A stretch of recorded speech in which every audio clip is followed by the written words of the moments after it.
Акыркы сааттарга алынган маалыматтар менен таныштырып, кайрадан түз эфирде жаңылыктар. Саламатсыздарбы? Жасалма акча каражаттарын сатууга аракет кылган адамдардын тобу кармалды. Бул тууралуу Улуттук коопсуздук боюнча мамлекеттик комитеттин басма сөз кызматы билдирди. 10 октябрда Бишкек шаарында $5700 өлчөмүндөгү жасалма банкноттордун партиясын сатууга аракет кылган Кыргызстандын жарандары кармалды. Ошол эле учурда бул адамдар криптовалюта сатып алууну көздөгөндүгү аныкталган. Кылмыш жаза кодексинин 233 беренесинин 2 бөлүгүнүн 1 пункту акчаны жана баалуу кагаздарды жасалмалоо боюнча иш козголуп, анын алкагында 2 жаран кармалды жана мындан аркы иликтөө иш-чараларын жүргүзүү үчүн УКМКнын тергөө камак жайынын убактылуу кармоочу жайына киргизилди. Акнет интернет провайдери боюнча мекеменин мурдагы эсепчи кассири Ирина Ляшенко тергөөдөн берген көрсөтмөсүнөн баш тартты. Ал Акнеттин негиздөөчүсү Кубан Ажимидиновго каршы басым астында көрсөтмө бергенин 11 октябрда 1 май райондук соттогу отурумда айтты. Сот Адылбек Исенбаев айыпталуучунун 2019 жылы берген көрсөтмөлөрүнүн айрымдарын окуп берди. Ага ылайык Ляшенко Акнет компаниясында көмүскө эсеп жүргүзүлүп, алар отчеттук документтерде чагылдырбай келгенин айтып, тергөөнүн кагаздарына кол коюп берген. Ляшенко тергөөдөн кыйноого туш болбогонун, бирок тергөөчүлөр ыңгайлуу көрсөтмө берсе, тергөө абагынан чыгарып коюлган айыптар өзгөрөрүн убада кылышканын, жыйынтыгында тергөө абагында 1 жыл 8 ай отурганын билдирди. Акнет интернет операторуна байланыштуу кылмыш иштерин кароо 2018 жылдан бери уланып келет. Ош шаардык соту 11 октябрда Ансар Групп кооперативинин алдамчылык боюнча шек саналып кармалган республикалык жетекчиси жана Ош шаары боюнча жетекчисинин бөгөт чарасын карады. Сот чечими менен кооперативдин республикалык жетекчиси 1 айга камалды. Ош шаардык жетекчиси үй камагына чыгарылды. Ош шаардык ички иштер башкармалыгы 9 октябрда Ансар Групп кооперативинин 2 жетекчисин Ошто адамдарга үй алып берүүнү убада кылып, бирок аны аткарбай жүргөн деген шек менен кармаган. Бул Ансар Групп кооперативинин кеңсеси дал ушул кеңсеге үй алууну көздөп келген кардарлардын ар кандай суммадагы акчалай төлөмдөрүн алып, бирок бүгүнкү чейин убадалаган үйлөрүн алып берген эмес. Буга байланыштуу кооперативден жабыр тарткан 59 жаран Ош шаардык ички иштер башкармалыгына арыз менен кайрылган. Мындан улам Ансар Групп кооперативинин жооптуу 2 жетекчиси кармалды. Азыр эми мен мына сотко кайрылып атам, мен бияка жазып. Ошо мыйзам чегинде мен акчамы эле берип койсо, алардан эч кандай мен доом деле жок. Ошол Айбек Акматов тез аранын ичинде үй алуу максатын көздөп Ансар Групп кооперативине кайрылган. Аталган кооператив менен 2 тараптуу келишим түзүлүп, алар 4 айда үй алып берүүнү убадалаган. Мындан улам Айбек Акматов 835 000 сом акча каражатын накталай төккөн. Сүйлөшкөнмүн.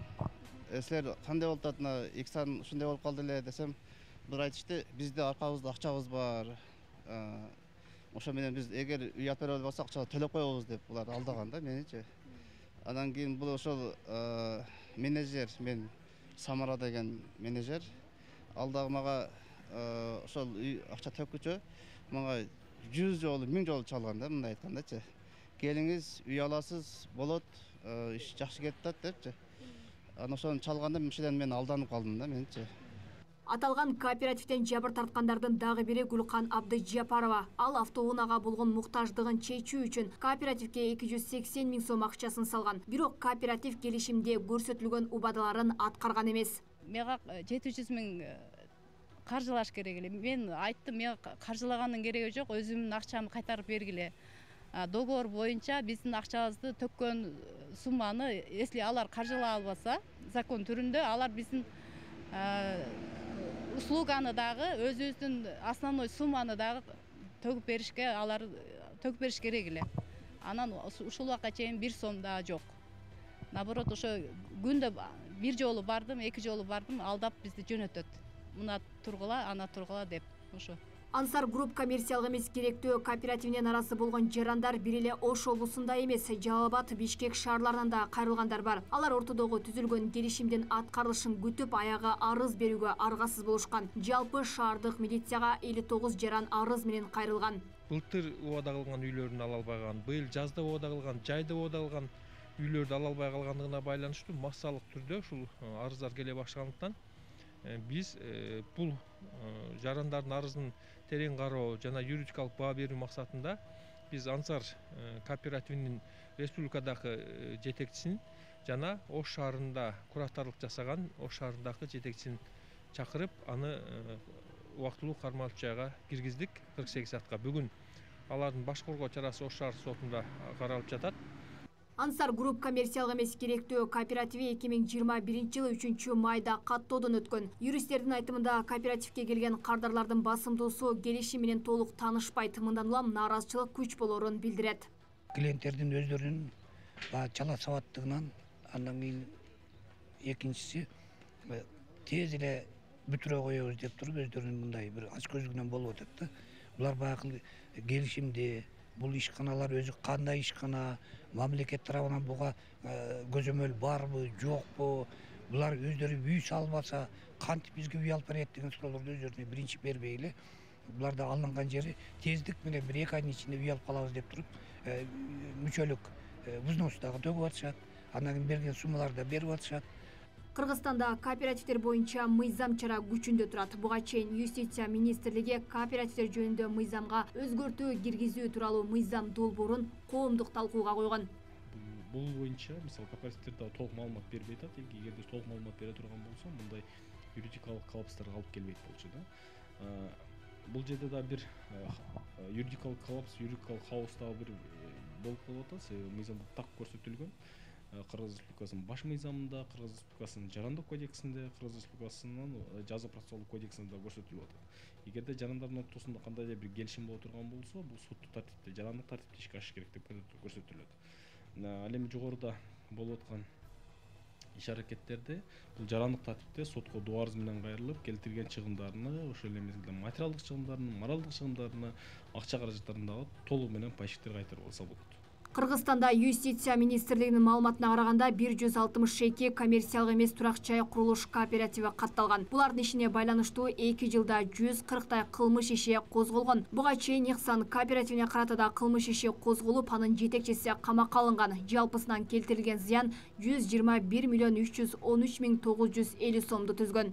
Алмагүлерке Байгызы, Бектур Мойдонов, Ош ТВ. Казакстандагы мөөнөтүнөн мурда өтө турган президенттик шайлоого карата талапкерлерди каттоо кечээ 11 октябрда аяктады. Бул тууралуу Казакстандын Борбордук шайлоо комиссиясы билдирди. Учурда Казакстандын президенттигине ат салышууга жалпы 12 талапкер документ тапшырды. Анын ичинен 5-өсүнүн документи талапкер болууга ылайык деп табылган. Ал эми калган 7 талапкердин документтери эми кароодон өтөт. Казакстанда кезексиз президенттик шайлоо 20 ноябрга белгиленген. 21 сентябрда өлкө президенти Касым Жомарт Токаев тийиштүү жарлыкка кол койгон. 2022 жылдын январ айынан август айына чейин Кыргызстандан Орусияга 572,2 миллион доллар которулган. Бул тууралуу Улуттук банкка таянып экономист KG порталы жазды. Маалыматка караганда өткөн жылдын ушул мезгилинде акча которуулардын көлөмү 323 миллион долларды түзгөн. 2022 жылдын башында акча которуулар былтыркы көрсөткүчтөн көп деле ашкан эмес. Бирок апрель айынан бери кескин секирик байкалган.